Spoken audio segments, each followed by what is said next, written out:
Alright, we're back. Holes are drilled and tapped. That's your two mountings, and then you will weld your bung on here. Weld your bung.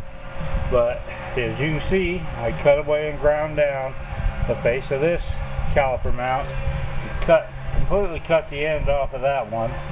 That should be close. I might have to trim this a little more just to get the caliper on there. We're getting ready to mount our plate.